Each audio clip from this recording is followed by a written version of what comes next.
Welcome to the Ticktective podcast and video series, a program of the Bay Area Lyme Foundation, where our mission is to make Lyme disease easy to diagnose and simple to cure. I'm your host, Leah Gertner, Director of Education and Outreach. Lyme disease is the most common vector-borne disease in the USA and is a global issue. This show includes interviews with the researchers we fund, as well as other interesting people in the Lyme scientific community. We are a nonprofit foundation based in Silicon Valley. Thanks to a generous grant that covers all of our overhead, 100% of all donations go directly to support research and prevention programs. You can find out more or donate at bayarealyme.org.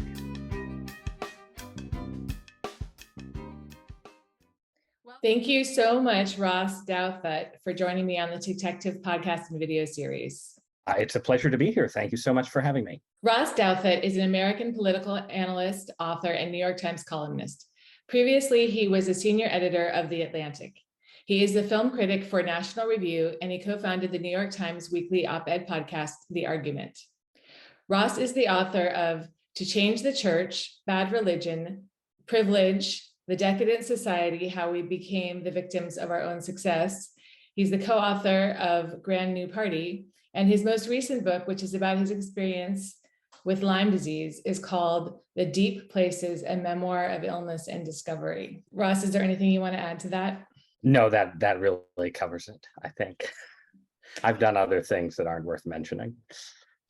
Well, I think that this book is definitely worth mentioning. I'm holding it up right here. It is really amazing to read somebody's account of their Lyme story that really encompasses some of the subtleties that those of us who've been through it, I don't think I would have ever brought to the forefront of my consciousness to put down in words. But when I read those words from you, I think, oh my gosh, that's exactly how I feel. That's exactly how I felt. That's exactly how my experience was. So I really appreciate you putting that out there.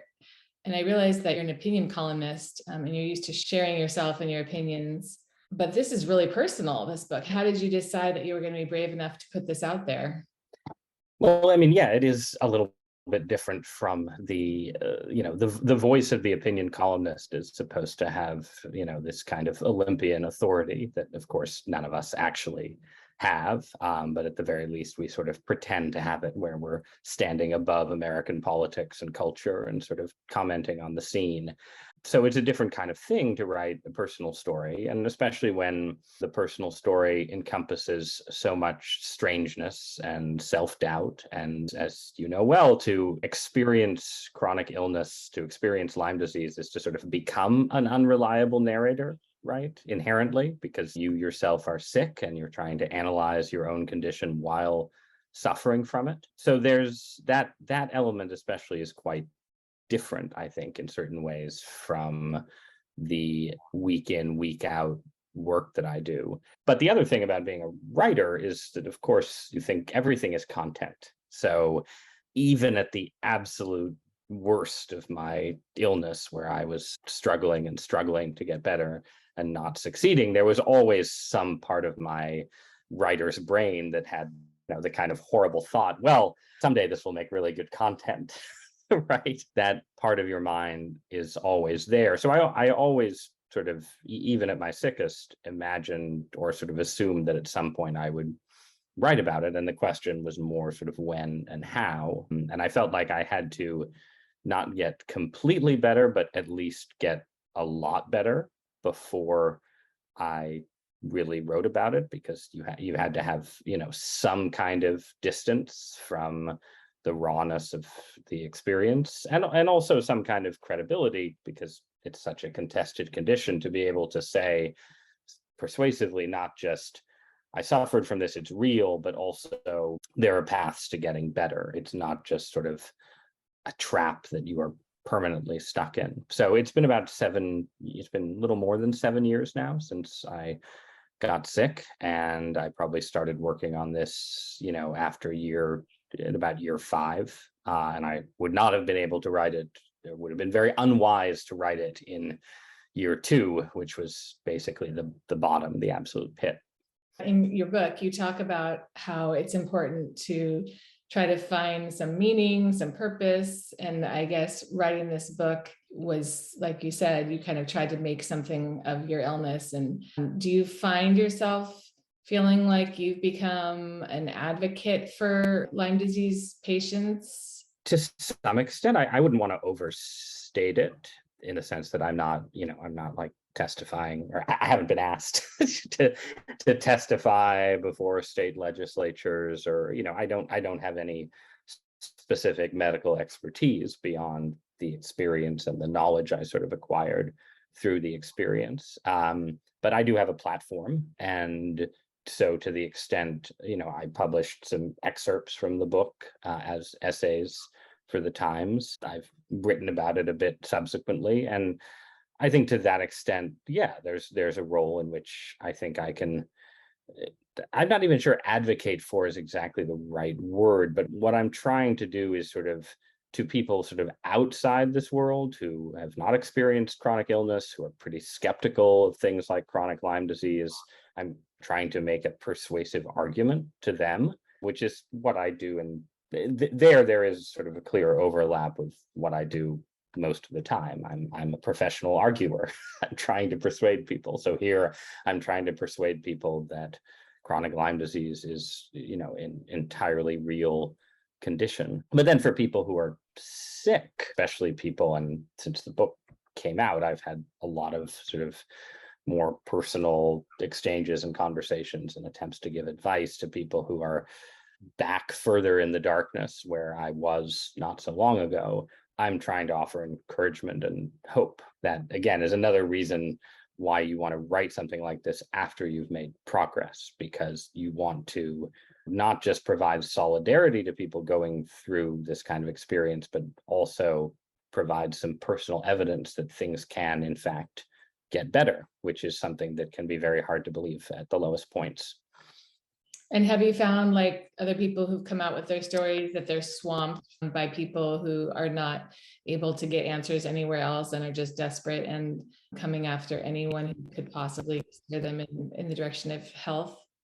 Yeah, I don't think I've been swamped. It's been overall, I'd say, hopefully manageable. I try to, you get sort of two kinds of messages, I find, in response to work like this. And one kind of message is sort of a, I too have gone through this, I too have gotten better, here's how I did it. And the second kind is, I'm going through this, I can't get better, please help me. And I can't, because I can't respond to everybody who writes to me. I'm more likely to respond to the second kind of outreach, I think. And that's what I've tried to do. I have sort of at this point, sort of a spiel of advice that I give to people. And, there's some, effectively, the book itself has advice. I'm not detailed about every single thing I did, but I provide an overview of the landscape of treatment, the things I tried, the normal things, the weirder things. There's also, there's just sort of a more direct kind of advice that you can give people that I wish, frankly, I had at the outset. I had people who helped me immensely, and doctors who helped me immensely. I try and write emails that would have been helpful to me 6 or 7 years ago. You have a lot of credibility being a New York Times columnist. You went to Harvard. I saw on Wikipedia that I think your grandfather was the governor of Connecticut or something like that. My great-grandfather, and he was governor of Connecticut. I need to emphasize this, for like 2 months, because he was the lieutenant governor who lost the race for governor, but then the actual governor resigned just before the turnover of administration. So it's a little bit of a cheat. Okay. It would be as if Donald Trump had actually been impeached and removed and Mike Pence had been president for a week or so, is that kind of scenario. So how is that working for you, having the credibility, but putting something out there that usually gets a lot of pushback? Are you feeling the pushback? I don't think I've gotten incredibly strong pushback. There obviously has been some. I've sort of appreciated the stronger pushback. Like, there have been a couple of reviews from smart writers that have basically said some version of, this is a really interesting book. Ross is a good writer, but I don't believe that chronic Lyme exists, right? Like, just sort of straight up. And I sort of appreciate those reviews a little bit more than the people who are sort of, I think, respect me in other ways, and so also are pretty skeptical that chronic Lyme exists, but just sort of want to give you the benefit of the doubt. And the idea is basically, well, Ross has clearly been through a lot, and I'm not sure exactly what really happened to him. I respect the guy, so I'm not going to attack him, right? Like I think that's also been a common reaction. And so the frontal critique is actually welcome, because you are trying to start on, or sort of carry on an argument to some extent. You want, if people don't believe you, you want them to actually say it, so that you can then, take another stab at actually persuading them. I'm sure there are some readers who read either the book or the essays based on the book and were like, well, I'll never believe anything Ross Douthat writes again, right? So that's a sort of risk that you take when you expose a strange experience like this one. Then at the same time, you also, again, from the beginning, thinking about this project, I did want to spend some credibility on this to say, look, I'm not just a New York Times columnist, I'm a conservative New York Times columnist, right? Like I'm male, I represent a demographic that at least traditionally was not associated with strong belief in strange chronic illnesses. And so to that extent, I think there's sort of some particular ways in which my testimony can be helpful in persuading people to take this more seriously. I absolutely agree. And I'm really grateful. And I think it takes a lot of strength. And I like the way that you said spending credibility. That's a fantastic way of putting it. It was a sacrifice. You actually really gave up something, I think, in a way. But I mean, look, in fairness, you sacrifice something, but again, you're also, there's also something cathartic about doing something like this. I wrote this book very quickly. It was not hard to write. I wrote a newspaper column twice a week for almost every week that I was really sick. There were a couple of periods when I didn't work or couldn't work, but for the most part, I was working throughout this illness. And it's psychologically stressful in its own way to be such a public writer and not write at all about the thing that is sort of central to your life for a long period of time. So yes, there are costs to actually coming out and writing about it and letting your freak flag fly, as people used to say. It's been easier to have it out there in certain ways than it was to have it be this sort of the secret of my life, which effectively it was for a long time. I know that you mentioned other books as well, like Here Unknown by Pamela Weintraub, and you have people who've been doing this work before you.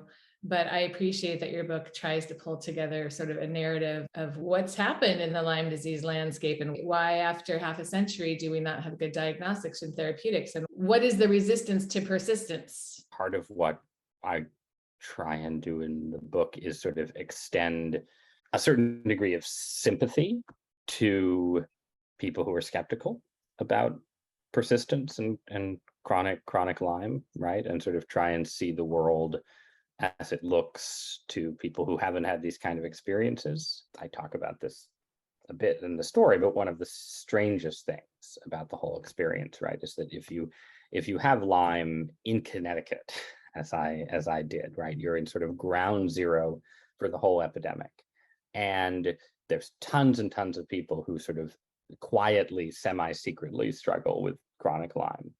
And you really have these sort of two worlds existing completely side by side, right? Where the doctor 5 doors this way is treating chronic Lyme patients, and the doctor 5 doors that way doesn't believe that chronic Lyme disease exists, right? It's total. These aren't different social worlds. They aren't divided by class or economics. They're just somehow divided by belief or non-belief in the persistence of infection. And that's sort of sociologically fascinating thing to begin with. I talk a little bit about sort of just how the ways in which when you are outside a consensus, you fall into habits and patterns and impulses that sort of reinforce your outsider status and therefore reinforce the insider's view that, everybody on the outside is just a crank, right? And some of this is sort of psychological, where, if you are a Lyme patient who spends years and years being, effectively told by doctor after doctor that there's absolutely nothing that they can do for you, even as your life is being destroyed, it's totally understandable that you would end up filled with rage, paranoia, suspicion of the entire system of official medicine, all of these things.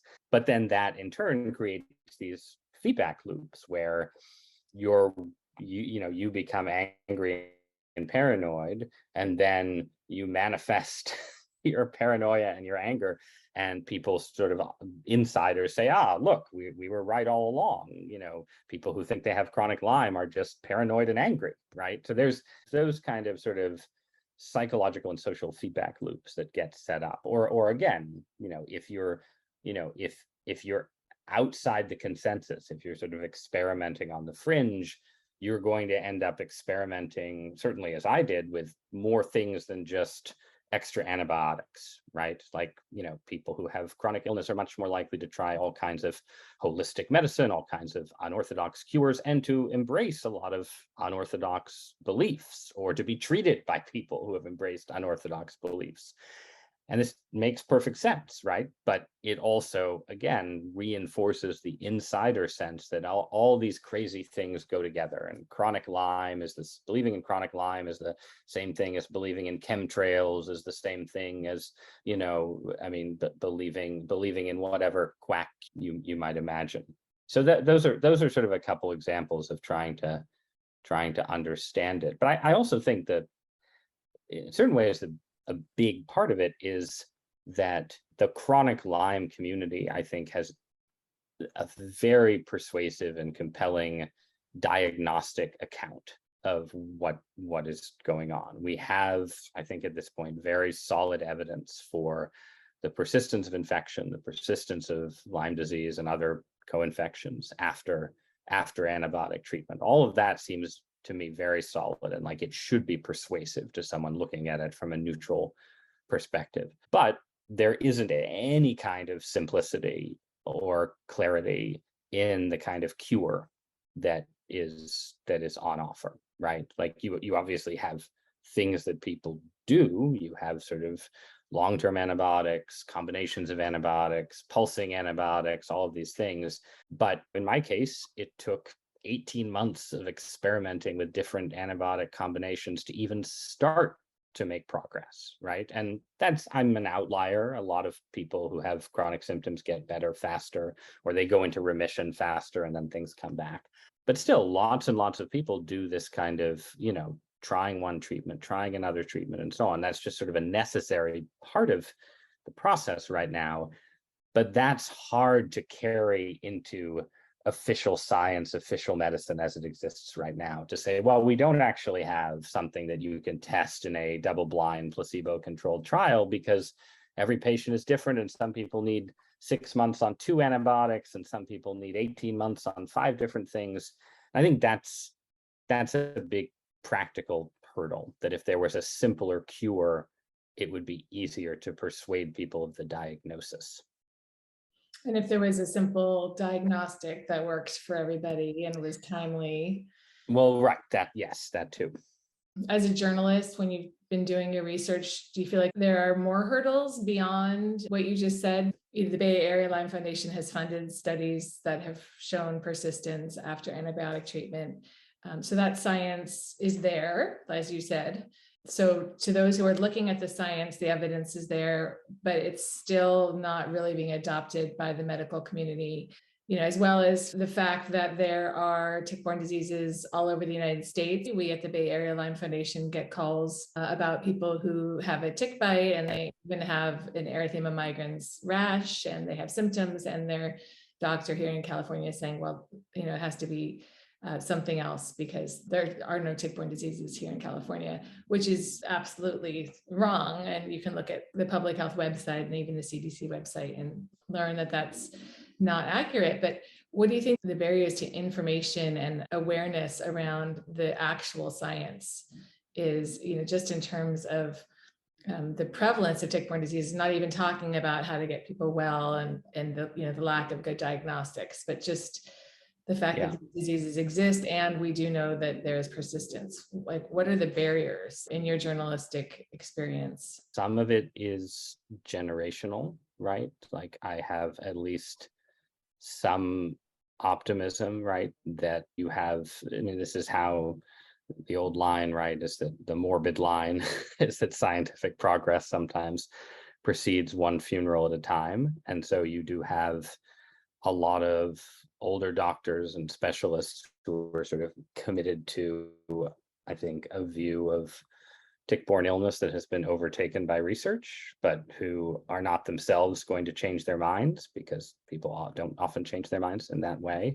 And so in certain ways, in some cases, in some research areas, you're essentially waiting for a new generation. I think there's a couple challenges. I mean, I think there's been some progress, right? Like the CDC sort of acknowledging the much wider prevalence of Lyme infections, right?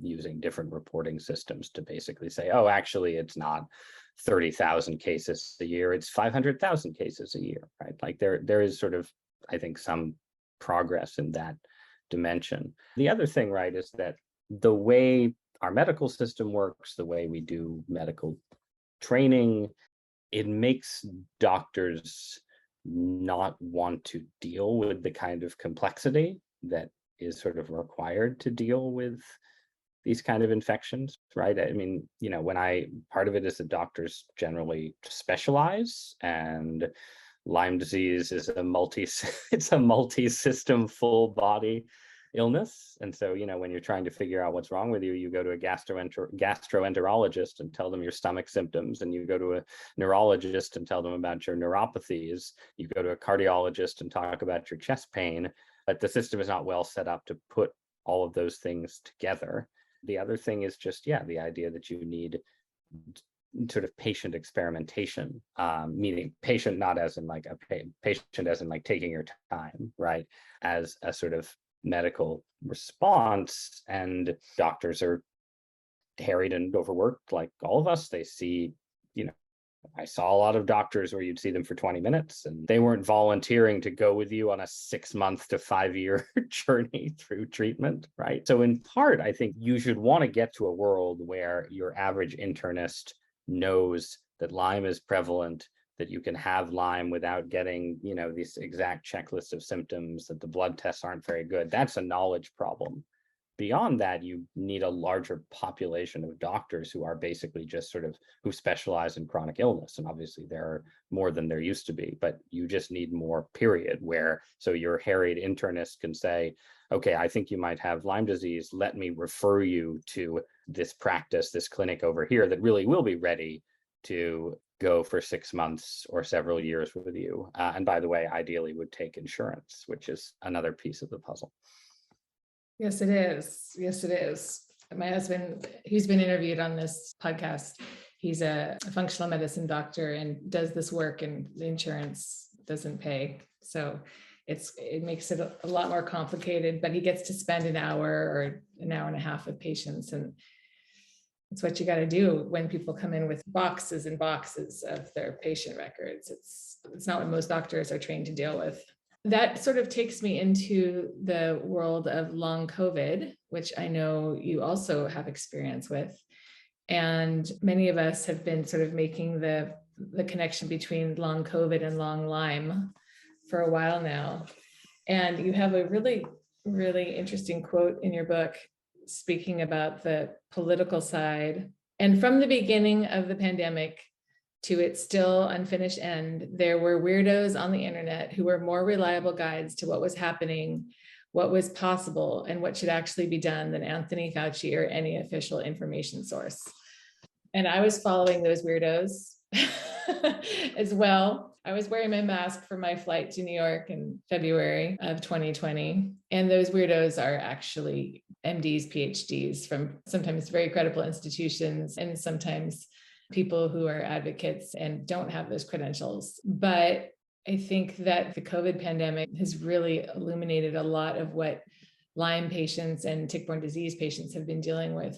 for so long. There's sort of two different but related umbrellas here, right? One is that COVID has just exposed the degree to which all medicine, all issues with disease are potentially contested and contestable, right? And in all cases, I mean, COVID sort of sharpens it because it's a new disease and it's threatening everybody all at once, right? But in all of these cases, there's no sort of final scientific answer and authority that resolves everything once and for all, right? You're dealing with evolving pathogens, but you're also just dealing with an evolving knowledge base.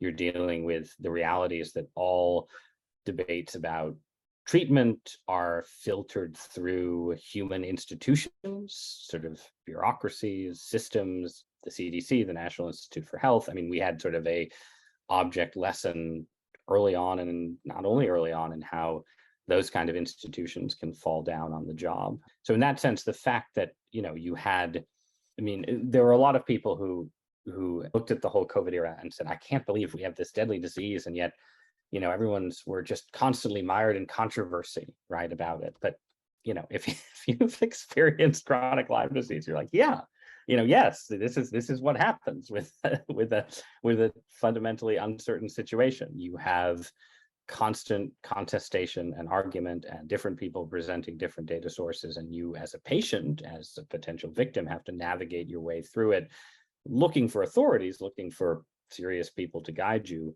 but without just being able to say, I'm just going to do exactly what the CDC tells me and everything will be fine. So that's sort of the general point. And then the more specific point, of course, is that, long COVID is a chronic illness that I suspect in many cases is caused by persistent residual infection. Not every case. I think, it has the same suite of potential causes as chronic Lyme disease. You have the same kind of arguments about whether is it the bacteria or the virus persisting? Is it an autoimmune response persisting, and so on? But in this case, the fact that so many people got COVID, and so many people got long haul COVID all at once, it's conjured up, I think, a more serious public health response than tends to be the case with diseases like chronic Lyme that move more slowly, where the numbers of people affected climb more slowly. And even the fact that lots and lots of frontline doctors and nurses, because they were on the front lines, got long haul symptoms, I think has the potential to change perspectives and points of view.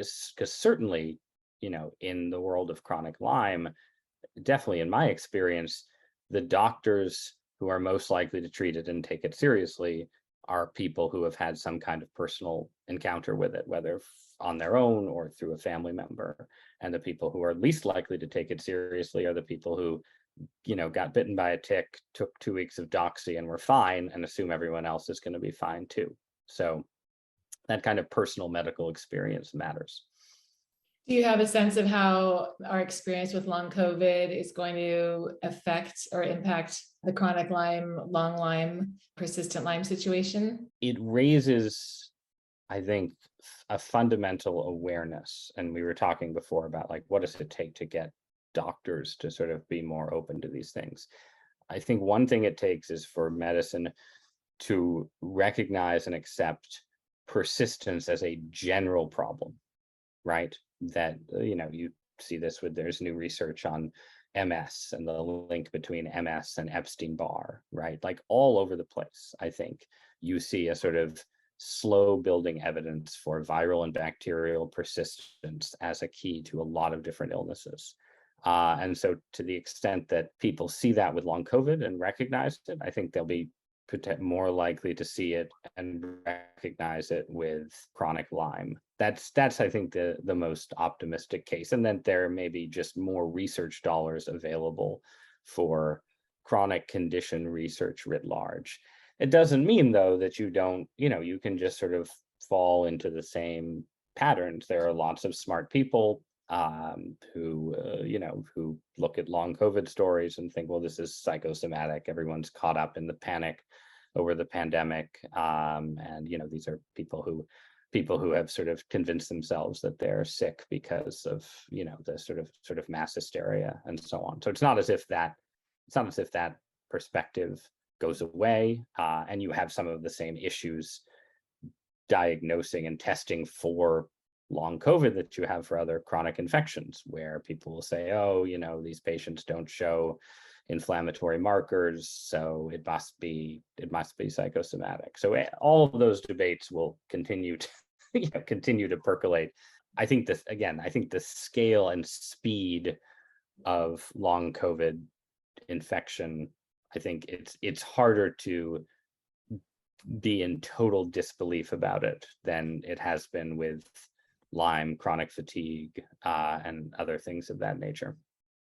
And you recently put out an opinion piece about long COVID, and you said that, yeah, it's serious, but what I said basically, and I was arguing against the idea that there's sort of this binary choice that I think people are falling into, where one option is to say long COVID is really serious and real, and therefore we need to maintain COVID restrictions in perpetuity, versus people who say, I don't want to maintain COVID restrictions in perpetuity, therefore I'm going to assume that long COVID isn't real. I obviously think long COVID is real, but I do think that for a lot of COVID related restrictions, I think we've already seen this in the last 6 months.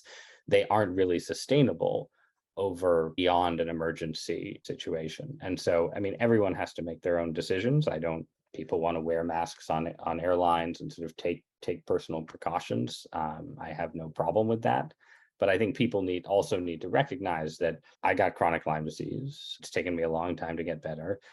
I still live in Connecticut. I still take my kids to state parks. I still do things that substantially raise my risk profile relative to, say, moving to Arizona or something. Again, not that it isn't possible to get Lyme in Arizona, but it's really possible to get it in Connecticut, and you live with that risk. And some of the reality of both acute COVID and long COVID is that there is a level of risk that I think we do just have to live with to sort of maintain the good things about human society. In that article, I saw that your risk tolerance was higher than mine. So I do wear a mask, and I don't think I would live in Connecticut. So, right. But I am interested in how, after suffering as much as you have suffered with Lyme and long COVID, how you assess your risk tolerance. Do you have a sense of that? I know you're religious, and I don't know if that plays into the ease or the story that makes it more tolerable for you. Some of it is just obviously like everybody's psyche is a little bit different, right? And so you tell yourself that you're doing careful mathematical modeling in your head. I did some back of the envelope math in that column to try and assess the relative risks of Lyme versus long COVID and so on.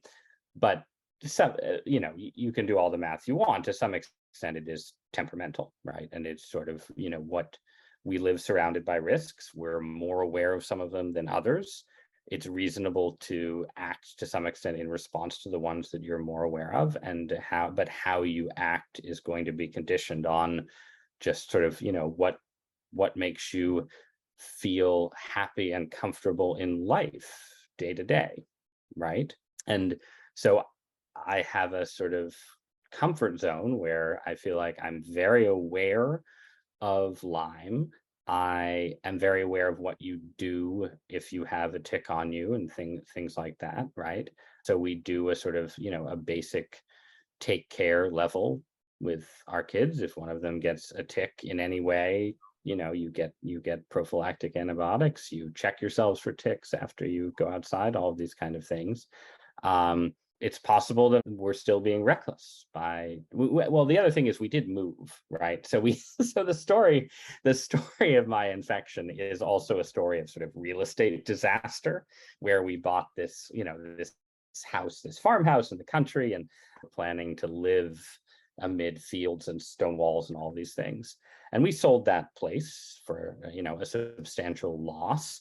and moved to the city. We have a backyard, we live near a park, we're not cut off from nature, but we aren't living on a farm. And so maybe that was my equivalent of moving from Connecticut to Arizona. I didn't do that, but I moved from rural Connecticut back to New Haven, where I grew up, and we're on sidewalks. I take bike rides where I'm on pavement. I have adapted in that sense as well. I also find that with masking, I mean, we very happily masked our kids in school for once our schools were closed, and then they reopened with masking, and we were so desperately happy to have school back that I had no problem with the masking. But at a certain point, my oldest daughter is 11 and is sort of entering the socially awkward dynamics of middle school, and she would like to wear a mask. I think it's interesting. You can see it in our kids' school that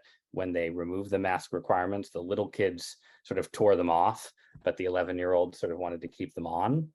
And I worry about that. I worry about the psychological effects of masking on kids. And you're trying to balance that worry against the risks of long COVID. And when the masks came off, everybody started getting colds again. And that was really, really unpleasant. But on the other hand, you don't want to get rid of colds entirely, or your immune system won't be prepared for the next pandemic. So all I'm saying is that there is, whether consciously or unconsciously, you're always balancing risks. There's no escape from it. Darn. Well, I have a pretty low risk tolerance. Well, but I mean, I said this in the column, right? But like, if you look back at most of human history, all of human civilization has been built on sort of dancing, playing the violin on the edge of the volcano, right? We don't look back on paintings of colonial America and say, man, risks of smallpox were so high. Why aren't they all masked? I mean, maybe we should, but I don't know. I think part of, maybe this is a religious sentiment, I'm not sure, but I think part of human civilization has been balancing the civilization part, the need for community and all these things, against the perpetual threat that COVID has brought back, right? I mean, the novelty of COVID is that it is not the first new disease, because Lyme disease is effectively a new disease, but it is the first sort of civilization altering, the first disease that threatens everybody all at once. And we had sort of grown accustomed to the idea that we were only going to be removing diseases from that list. And now everyone is going to be at risk of COVID for, I think, as long as we're all alive. And that's a little depressing. I'm not going to lie, but it is reality. Not the first disease. You mean the first disease in our lifetime? I mean, yeah, the first disease in the last 40 or 50 years that is a sort of universally dangerous pathogen, that is a new addition to the cycle, and that's airborne, right? Like, obviously we added HIV. For the most part, you are not worried about your kids in 4th grade getting HIV, right? It's a more 18th century kind of risk, is one way to put it. Yeah, and I appreciate that your spiritual outlook and your philosophical and literary outlook on life and death and risk and illness. Your book really is a deep read. Oh, and it's called The Deep Places. I didn't even mean to say that. In your book, you also use the word anecdata a couple of times, and I found that interesting. I don't know if you invented that term, anecdata. I stole it from somebody else, I'm sure. Yeah, that sort of gets at one of the points I try and make, right, is that we set up this dichotomy between science and non-science, right? When we think about, not just medicine, but especially medicine, right? Where you're saying, okay, you have your anecdotes, which is, your friend told you that they tried this cream and rubbed it on their injury and they felt better. That's an anecdote. And then you have the double-blind controlled trial that can get published in Journal of American Medicine or the Lancet, right? But when you're dealing with either a new disease or a disease that's poorly understood, you're going to have a lot of stuff that's in between. You're going to have a lot of things that, some of them might have one ambiguous study behind them that isn't at all certain, right? Because it just hasn't been researched enough. Some of them are just going to be, a lot of people said this worked, so maybe you should try it, right? And some of it is going to be, you see a doctor and the doctor says, well, I have been doing this with my patients for 10 years and I've had really good results. Again, this is not something he's submitted to, a medical journal. It's not something he can prove to the satisfaction of the FDA, but it's also not just a single anecdote. It is his expert opinion of a pattern that he has observed. And when you're sick and not getting better, and there isn't an official FDA or CDC approved path to treatment, you have to follow that kind of thing. You have to try the things that are possibles that have some uncertain data behind them. I did a lot of that, as do most people, I think, with chronic illnesses and especially chronic Lyme. And that sort of brings me back to the Bay Area Lyme Foundation, because we're trying to fund research like that. We funded studies about the herbal medicines that Lyme doctors seem to find most effective in their patients. And then we brought that to Johns Hopkins and they did the research there under microscopes with Petri dishes and whatnot. But we're a foundation. We don't have any corporate interests, but without foundations like us, I don't know who's going to follow up and make that anecdata into real data. And like you said, people have so many different combinations of different tick-borne infections at once, combined with their genetics and their lifestyle and their mold exposure, toxic load, whatever. It's really hard to do these linear, single, double-blind, placebo-controlled studies in these kind of infections. How do you think this data could ever become data? We can end with an advertisement for the work you do, because I do think it requires a certain kind of philanthropic investment, largely, and not exclusively, but largely because the financial payoff for proving that these things work is not incredibly high, right? If there was a drug invented that just cured chronic Lyme, obviously people would pay thousands upon thousands of dollars for it. And some Pfizer or whatever could get rich off it, right? Like, it is theoretically possible to imagine a company funding a Lyme disease drug trial. But to the extent that, let's say, oil of oregano, right, is really helpful to people with chronic illness, I can buy oil of oregano for $10 on Amazon, right? There's never going to be a world where Pfizer is like, man, we really need to fund some deep research into oil of oregano because then we can get rich off it, right? Like that, and that's true, I think, to some extent, just of antibiotic treatment as well, right? Like, the basic treatments for chronic Lyme are widely available antibiotics that nobody's going to get rich off doxycycline, or off proving that if you combine doxycycline with, I don't know, artemisinin or something, clove oil or whatever, that there just isn't some big financial payoff at the end of that kind of research, of the kind that generates a lot of the funding for research in our society. And so foundation research, philanthropically based research, academic research to some extent, you talked about Johns Hopkins, in the end, that's where you're going to get the kind of work that turns anecdata into data. And it makes what you do really important. Yes, it does. Yes, it does. Do you have any last words of wisdom for our viewers and listeners? I already said a version of this, I guess, but I try and say this in every interview, which is that presumably there are some people listening to this kind of conversation who are really, really sick and have struggled for a long time. And, we were talking about the persistence of the disease as the sort of thing that we want modern medicine and modern science to accept. But persistence in treatment is just both extremely difficult and incredibly important. And there are people who have been sicker for longer than I have been. I know you interviewed Megan O'Rourke, who has sick for basically 20 years before figuring out what was wrong with her. So I don't want to hold up my own 7-year odyssey as sort of unique, but I do want to say that if you persist, you can get better. And there were times when I really needed to hear someone say that. And maybe there's someone listening who needs to hear that right now. So that's just the last thing I'll say. persistence is important. And as hard as it is, it can be worth it. You can get the worth living part of your life back. Thank you so much for your amazing advocacy, for your book, for speaking out, and for joining us on the Ticktective podcast video series, Ross Douthat. Thank you so much for having me, and thank you for the work that you do. Thank you for joining us for this episode of the Ticktective podcast and video series, a program of the Bay Area Lyme Foundation.